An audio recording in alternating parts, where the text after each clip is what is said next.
Well, I was fooled by both of those boots, at least some. What? I wasn't like totally blindsided like I was with Big Brother 18, but I didn't really expect it to go the way it did, but the eventual way that it did, the edit did set it up to where it could happen. And that's one thing that I like about this season's merge compared to Cambodia's merge, because I don't really feel like there's anything that's confusing about the edit or, in my mind, going on here. I can track people fairly well, although the theme for this season's merge is that anything can happen, and yeah, people have been changing left and right, but now we're down to the top six, which is where in Cambodia things finally became perfectly solidified. So, is that going to happen again? Odds are, I don't think so, but something's going to have to change here, especially since we'll see what the legacy advantage is. I'll retell you my theory at the end of this video, right? So everyone gets back from the previous tribal, and Jay is all of a sudden suddenly thrust into the limelight of being the next likely person to go, and that was a little bit shocking to me given how smooth of a ride he's had for the past few rounds, but it was to kind of be expected. And who knows, there could be things in people's exit interviews that they've been telling about. I haven't really been listening to exit interviews since the merge. I don't really know why, I just, haven't. Could be that I'm missing some things, but yeah, I don't know. Guys, I don't know. That's all I can say about that. So that challenge, that was a nice variation of the challenge that they did in Blood vs. Water, where they kept bouncing the ball on the minuscule pull, but adding more pull to it. Jay taking it, well, it was down to him and then a couple of other people, but it struck me that he'd be more likely to figure out the disc thing rather than David, even though David, has won a challenge. Lynch, it hasn't been totally bad, really. Like, he prides himself on being, a real underdog. He's actually right in there, in my opinion. Yeah, and it's just that he, doubts himself, like I do in my normal life under many circumstances, so, yeah. So I'm taking it, yeah, whatever, not a big deal, so people start throwing things around at the camp, and then it becomes obvious that it's either David going or Will going, and I personally thought it was far more likely for David to be going, just because I felt like, his name had been thrown around in this situation before, and I was thinking, alright, you've used up your freebies here, it's about time that this will happen to you, but as it turns out, Will ended up going, and I was a little bit shocked by that, but not a ton, because I knew if it wasn't David, it was Will, so I guess they felt like he had been, showing off his hand a little bit too much, and then him going, yeah. But I do feel like, this was the better fate for him, rather than just him standing by the sidelines and then getting booted down the road, because I don't think he would have made it, even if he had, kept his hands clean. So I feel like this was the better fate for him, and plus he's got a much better recognition as youngest player ever on the show than Natalie from Redemption Island, so yeah. And I wouldn't be too surprised if he comes back for a future season, although it's going to be interesting if he puts his school career on hold again, yeah, right. So people come back, there's a little more blah-de-blah of discussion, and then we get to the second immunity challenge, which I knew they were going to have, because we're going to have to see a person booted every day until the end of day 38, when we'll have 3 people left. And then it ends up being that Ken took it. Well, I did feel like that it would be him, Jay, or David based on the challenge, although I definitely didn't totally like the fact that Adam, was able to help Ken. Now, previously, in Survivor Challenges and stuff like that, Dalton Ross has criticized people for being able to observe other people's progress, and Jeff has stated that sometimes they do put up barriers in the testing, but all the Dream Team people do is take a couple steps back, and then those barriers are rendered useless. I don't really feel like that would have been the case here. I think that barriers actually would have worked in terms of hiding this challenge, or like, just simply making the walls smooth even though the surface was tilted, you know?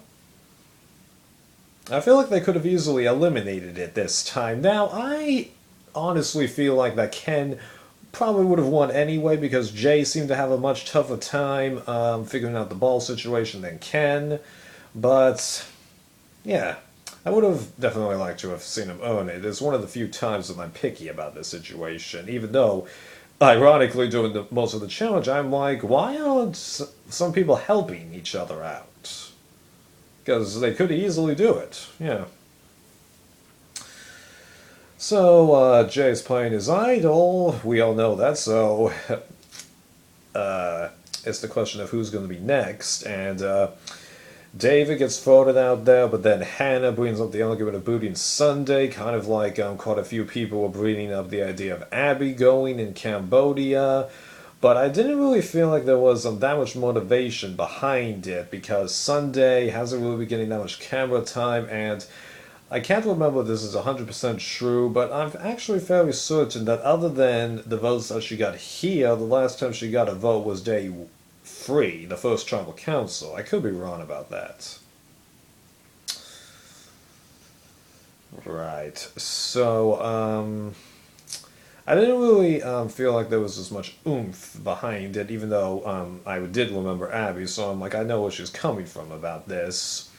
And the weird thing was, I found it odd that no one was really talking about Adam, doing too much talking, because at the start of this merge, people were observing him going, okay, a little unsure about you, Adam, but even after he plays the idol, it's like no one's talking about him. Just like, what's going on? Don't you guys realize that if he gets there, he's probably going to beat most of you? Like, huh? Yeah, why is no one talking about him? It's odd. I mean, like, no one's talking about Brett, but they were talking about him a little more recently, and they got rid of his closest ally, like they got rid of Jay's closest ally, so the duo idea that I brought up last video in a way did come true, but not in the way I expected, yeah. So Jay ends up playing the idol, but like with the other idols playing this merge, it didn't make a difference. Yeah. And it's going to be interesting to see if they re-hide it, because it seems like there's a little bit of a precedent that if there's only one round for the idol to be played, they don't re-hide it, but since there's 2, they might, although many would argue that the legacy advantage could be an idol, I think. Okay, yeah, so Sunday ends up going, we end up losing someone who wasn't going to really win this game anyway, and it does weaken Brett's position, but yeah, so now we've only got the finale, so first of all, let's talk about the legacy advantage. As I've already stated, my personal theory about this is that it's going to involve a jury member, or maybe the entire jury, coming back into this game, because the legacy advantage can only be used on day 36, according to Survivor Wiki, so given how crazy the Final 6 has been in the past few seasons, that also creates an odd number of votes, whether it's the entire jury or just one person, 7 votes, 13 votes, you get the idea. So my personal bet is that it's going to be the jury or a jury member, helping vote somebody out. And I think a couple international versions of Survivor have done that, but they don't usually put that many explanations as to why it starts, why it doesn't, that kind of a thing, yeah, so, And I'm sure that there's other ideas out there, but as I stated in the previous double bill video that I stated this, how else can the term legacy really come in if it doesn't involve the jury, right? And now talking about the final 6 people here, Adam, well, as I've already stated, he is real likely to win if he makes it, but I don't really think that's going to be easy for him, He's going to have to pull off some real clever stuff to get there, really.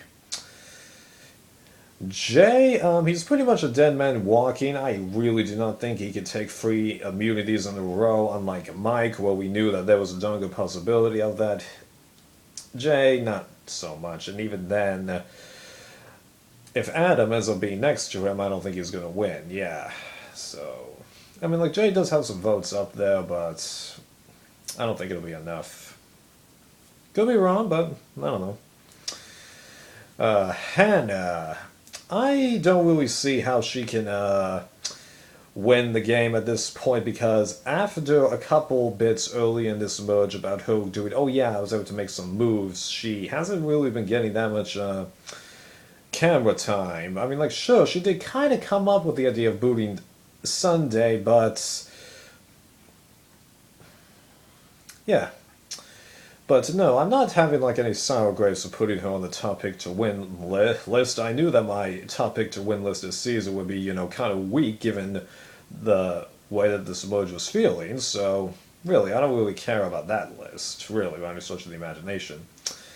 David, he has a chance if he makes it, but he's gonna do real good with that speech, and he needs to have a good person to be next to him, even though it's persons, yeah. It would be interesting to see what he would do if he makes it, though. It really would be. Along with arguably Hannah, but I don't really think she could win this. I think David's got a better chance. Ken, even though he's gotten more airtime, I cannot see this guy winning at all, and I really hope that he does it, because, like, the only way he can win is if he's next to, I think, Brett and Hannah, and yeah, like, we don't see this guy socialize that much other than his little inner group. So just, yeah, like, don't win, Ken, don't. Although I am curious to see how he uses the legacy advantage, because I was right, it was pretty easy for him to get there. Brett, out of the Hannah, Ken, and himself final three, I think he's most likely to win, but I don't really know what this guy really has going for him, to be honest, and I find it fairly unlikely that all three of the Jay, David, and Adam group are going to be going. But, hey, it could happen, It has happened in reality TV that everyone that goes, like, right at the end there isn't really who you expect. I mean, like, we all, even though I didn't watch Survivor at the time, we all know what happened in Survivor Africa, right? Yeah. Well, that went longer than I expected it to, but I had to get my thoughts on those final six, so, I'm looking forward to this finale. I don't think it's going to be wowing me, but is it really that bad to have a more season of Survivor? I don't really think so. See ya.